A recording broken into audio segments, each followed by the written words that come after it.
শুরুতে জানিয়ে দেব, স্বাধীন ফিলিস্তিন রাষ্ট্রের পক্ষে অনড় রয়েছে জার্মানি, বলছে ওলাফ শলজ। জানিয়ে দেব, হুদাইদা নগরীতে ইসরায়েলের ঘৃণ্য হামলার জবাব দেওয়া হবে, কঠোর হুঁশিয়ারি ইয়েমেনি পররাষ্ট্রমন্ত্রীর। এছাড়া রয়েছে ইসরায়েলের প্রতি পশ্চিমা সামরিক সমর্থনের নিন্দা করল ইরান ও মালয়েশিয়া। জানিয়ে দেব, নেতানিয়াহু যুদ্ধবিরতিতে রাজি, বলছেন অ্যান্টনি ব্লিংকেন। সর্বশেষ জানিয়ে দেব, ভারতে শেখ হাসিনার মেয়াদ মাত্র ৪৫ দিন, বিলেত যাওয়ার রাস্তা এখনো খোলেনি। এতক্ষণ শুনছিলেন গুরুত্বপূর্ণ সংবাদ শিরোনাম, এখন জানিয়ে দিব বিস্তারিত। স্বাধীন ফিলিস্তিনের রাষ্ট্রের পক্ষে অনড় রয়েছে জার্মানি, বলছে ওলাফ শলজ। স্বাধীন ফিলিস্তিনের রাষ্ট্র ব্যতীত মধ্যপ্রাচ্যে স্থায়ী শান্তি সম্ভব নয় বলে মনে করে জার্মানি। দেশটির চ্যান্সেলর ওলাফ শলজ এক ভাষণে জানিয়েছেন, জার্মানি স্বাধীন ফিলিস্তিন রাষ্ট্রের পক্ষে অনড় অবস্থায় রয়েছে। জার্মানির উত্তরাঞ্চলীয় শহর ব্রেমটেনের টাউন হলে আয়োজিত জনসভায় শলজ বলেছেন, আমরা আগেও বহুবার বলেছি, আবারও বলছি, সংঘাত ও অস্থিতিশীলতার মধ্যপ্রাচ্যে বেরিয়ে আসার একমাত্র উপায় দ্বিরাষ্ট্র সমাধান। শান্তিপূর্ণভাবে ফিলিস্তিনি রাষ্ট্র গঠন এবং ইসরায়েলের পাশাপাশি সেই রাষ্ট্রকে চলতে দেওয়ার মধ্যেই মুক্তির উপায় নিহিত। ফিলিস্তিনি জাতি যদি স্বাধীনতার আশা হারিয়ে ফেলে, তাহলে গোটা মধ্যপ্রাচ্য বড় ধরনের বিপর্যয়ের মধ্যে পড়বে। মধ্যপ্রাচ্য ইস্যুতে এটাই ইউরোপ, যুক্তরাষ্ট্র ও জার্মানির অবস্থান। যে যতই সমালোচনা করুক, আমরা এই অবস্থানে অনড় থাকব। গত মাসে জাতিসংঘের আদালত আইসিজে ফিলিস্তিনের স্বাধীন রাষ্ট্রের পক্ষের দাবি অবস্থান নিয়ে এক রায়ে পশ্চিম তীরের অঞ্চলে ইসরায়েলের বসতি খালি করার নির্দেশ দেয়। আইসিজের রায় দেওয়ার পরপরই এক বিবৃতিতে জার্মানি পররাষ্ট্র মন্ত্রণালয় জানায়, এখন থেকে আর ইসরায়েলের দখলদারি নীতিকে সমর্থন করবে না জার্মানি। জার্মানি পররাষ্ট্র মন্ত্রণালয়ের মুখপাত্র ক্রিশ্চিয়ান ওয়াগনার এক ব্রিফিংয়ে বলেছেন, জার্মানি ইসরায়েলকে সমর্থন করে, কারণ বার্লিন মনে করে যে একটি ইহুদি রাষ্ট্র হিসেবে ইসরায়েলকে সমর্থন করা জার্মানির ঐতিহাসিক দায়িত্ব। তার মানে কিন্তু এই নয় যে আমরা ইসরায়েলের দখলদারির নীতিকে সমর্থন করব। এবং এই ইস্যুতে আইসিজেতে যেই রায় ঘোষণা করেছেন, তার প্রতি জার্মানির পূর্ণ সমর্থন রয়েছে। এদিকে হুদাইদা নগরীতে ইসরায়েলের ঘৃণ্য হামলার অবশ্যই জবাব দেওয়া হবে, হুঁশিয়ারি ইয়েমেনি পররাষ্ট্রমন্ত্রীর। ইয়েমেনের ন্যাশনাল সলভেনশন সরকারের পররাষ্ট্রমন্ত্রী জামাল আহমেদ আলী আমের বলেছেন, লোহিত সাগরের তীরবর্তী বন্দর নগরী হুদাইদার উপর ইহুদিবাদী ইসরায়েল যে আক্রমণ চালিয়েছে, দেশের সশস্ত্র বাহিনী তার অবশ্যই জবাব দেবে। তিনি বলেন, দখলদার ইসরায়েল সরকারের আগ্রাসনের জবাব এবং এই জবাবের কৌশল এমন বিষয় যা নিয়ে আনসারুল্লাহ আন্দোলনের নেতা আব্দুল মালিক আল হুতি এবং ইয়েমেনের সেনাবাহিনীর কেবলমাত্র সিদ্ধান্ত হতে পারে। জামাল আমের বলেন, হুদাইদা শহরের বর্বর ও নৃশংস ইসরায়েলি হামলার প্রতিশোধ সম্ভাব্য যে কোনো উপায়ে নেওয়া হবে। ইয়েমেনের আল মারিরাহ সহ টেলিভিশন চ্যানেলের দেওয়া তথ্য অনুসারে গত ২০ জুলাই ইসরায়েলি হামলাটি হুদাইদা নগরীর তেল সংরক্ষণ স্থাপনা এবং একটি বিদ্যুৎ কেন্দ্রগুলোকে লক্ষ্য করে পরিচালিত হয়। ইসরায়েলি বিমান হামলায় অন্তত ৯ জন নিহত এবং ৮৭ জন আহত হয়েছেন। ইয়েমেনের সর্বোচ্চ রাজনৈতিক পরিষদ হুদাইদা হামলা জবাব দেওয়ার প্রতিশ্রুতি ব্যক্ত করেছেন।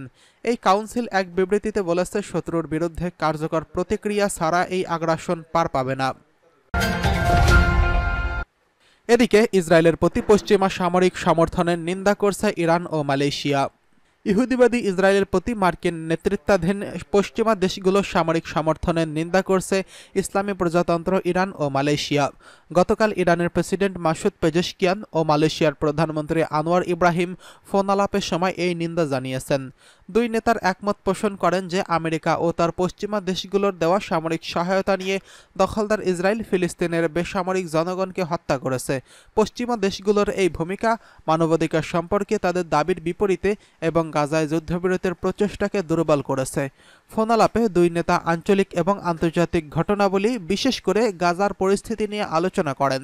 দুই পক্ষ ইসরায়েলের অপরাধের বিরুদ্ধে লড়াই করতে এবং অবরুদ্ধ গাজা উপত্যকায় গণহত্যার অবসান ঘটাতে মুসলিম দেশগুলোর মধ্যে ঐক্য ও সংহতি গড়ে তোলার উপর গুরুত্ব আরোপ করেন। তারা বলেন, এক্ষেত্রে ইসলামী সহযোগী সংস্থা বা ওআইসির শীর্ষ সম্মেলন কার্যকর পদক্ষেপ হতে পারে। গত ৭ অক্টোবর থেকে ইহুদিবাদী ইসরায়েল ফিলিস্তিনের অবরুদ্ধ গাজা উপত্যকায় বর্বর আগ্রাসন ও গণহত্যা চালাচ্ছে।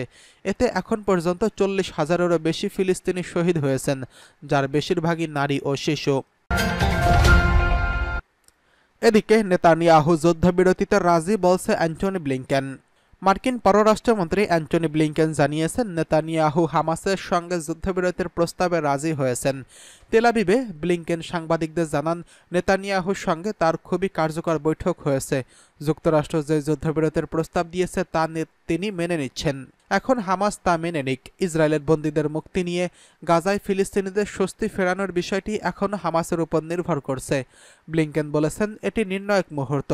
যুদ্ধবিরতি করে বন্দীদের ঘরে ফেরানো এবং দীর্ঘস্থায়ী শান্তি প্রতিষ্ঠার এবং এর থেকে ভালো সুযোগ সম্ভবত আর পাওয়া যাবে না। তেল আবিবের সফর শেষে ব্লিংকেন এখন কাতারের সঙ্গে এই যুদ্ধবিরতি নিয়ে কথা বলবেন। মধ্যস্থকারীদের একাংশ মনে করছেন, যুদ্ধবিরতির চুক্তি এবার হয়ে যাবে এবং এই সপ্তাহের শেষ দিকে মিশরের যুদ্ধবিরতি নিয়ে আলোচনা হবে। তবে ইসরায়েল ও ইরানের মধ্যে উত্তেজনার ফল এই সংঘাত আরও বাড়ার আশঙ্কা রয়েছে। এদিকে ভারতের শেখ হাসিনার মেয়াদ মাত্র ৪৫ দিন, বিলেত যাওয়ার রাস্তা এখনও খুলেনি। শেখ হাসিনা ঠিক কোন ইমিগ্রেশন স্ট্যাটাসে ভারতে রয়েছেন সে ব্যাপারে এখনও ভারত সরকার সম্পূর্ণ নীরব রয়েছে। অর্থাৎ তিনি কোনো বিশেষ ভিসায় ভারতে অবস্থান করছেন নাকি তাকে রাজনৈতিক আশ্রয় দেওয়া হয়েছে এ ব্যাপারে আনুষ্ঠানিকভাবে ভারত সরকার কিছুই জানায়নি। এ কারণেই প্রশ্ন উঠেছে, ভারত এই মুহূর্তে হাসিনার অবস্থানে অভিবাসনগত বৈধতাটা ঠিক কী এবং সেই স্ট্যাটাস কতদিন পর্যন্ত বৈধ থাকতে পারে। গত ১৬ আগস্ট বিকেলে দিল্লিতে পররাষ্ট্র মন্ত্রণালয়ের নিয়মিত ব্রিফিংয়ে মুখপাত্র রণধীর জয়সওয়ালকে প্রশ্ন করা হয়, প্রায় ২ সপ্তাহ হলো বাংলাদেশের প্রধানমন্ত্রী শেখ হাসিনা দিল্লিতে অবতরণ করেছেন। আপনি কি আমাদের বলতে পারেন তিনি কি নিয়মিত ভিসায় এদেশে আসেন নাকি রাজনৈতিক আশ্রয়ে আবেদন করেছেন, নাকি তাকে কোনো ধরনের গৃহবন্দী বা আভ্যন্তরীণ অবস্থায় রাখা হয়েছে? রণধীর জয়সওয়াল তখন বলেন, আমরা গত সপ্তাহেও এই বিষয়টি ব্যাখ্যা করেছিলাম। সাবেক প্রধানমন্ত্রী ভারত আসার বিষয়টি অনুরোধ করা হয়েছিল খুব স্বল্প সময়ের নোটিশে। এই পরিস্থিতি এখনও ক্রমাগত পাল্টাচ্ছে। এই মুহূর্তে তার শেখ হাসিনার পরিকল্পনা নিয়ে আমাদের নতুন করে কিছু জানানো নেই। খোঁজ নিয়ে জানা যায়, যদি প্রধানমন্ত্রী হিসেবে পাওয়া শেখ হাসিনার ডিপ্লোম্যাটিক পাসপোর্ট বাতিল না হয় তবে সেই পাসপোর্টের সুবাদে তিনি অন্তত ১.৫ মাস কোনো ভিসা ছাড়াই ভারতে অবস্থান করতে পারেন। ফলে এই সময়সীমার মধ্যে ভারতে অন্তত তার বর্তমান অবস্থান সম্পূর্ণ আইনসম্মত। ভারতে এই ক্ষেত্রে আলাদা করে কোনো ব্যবস্থা নেওয়ার প্রয়োজন নেই। ভারতে শেখ হাসিনা এই মুহূর্তে অবস্থানের ভিত্তিটা হলো ভারত ও বাংলাদেশের মধ্যে স্বাক্ষরিত সংশোধিত ট্রাভেল অ্যারেঞ্জমেন্ট।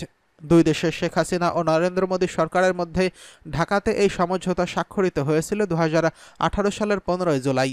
এই সমঝোতা অনুযায়ী বাংলাদেশের ডিপ্লোম্যাটিক অফিসিয়াল পাসপোর্টধারীর ভারতে ভিসা ছাড়াই ৪৫ দিন থাকতে পারবেন। আবার অন্যদিকে ভারত ওই বিশেষ ধরনের পাসপোর্টধারীরা বাংলাদেশেও ঠিক একই সুবিধা পাবেন। ভারতীয় কর্মকর্তারা বলেছেন, শেখ রেহানার ক্ষেত্রে অবশ্য এই জটিলতাটুকু নেই, কারণ তিনি ব্রিটেন বা যুক্তরাজ্যের পাসপোর্টধারী। ফলে সাধারণ ভিসা অন অ্যারাইভালে ভারতের মাটিতে পা রাখার পর ব্রিটিশ নাগরিকদের যে ভিসা মঞ্জুর করা হয় তিনি কার্যত যতদিন খুশি ভারতে থাকতে পারবেন। শোনা যাচ্ছিল, ভবিষ্যতে ভারত থেকে ব্রিটেনে পাড়ি দেবেন শেখ হাসিনা। বোন রেহানার বাড়ি রয়েছে লন্ডনে। ভবিষ্যতে সেখানেই পাকাপাকি করে থাকবেন তিনি।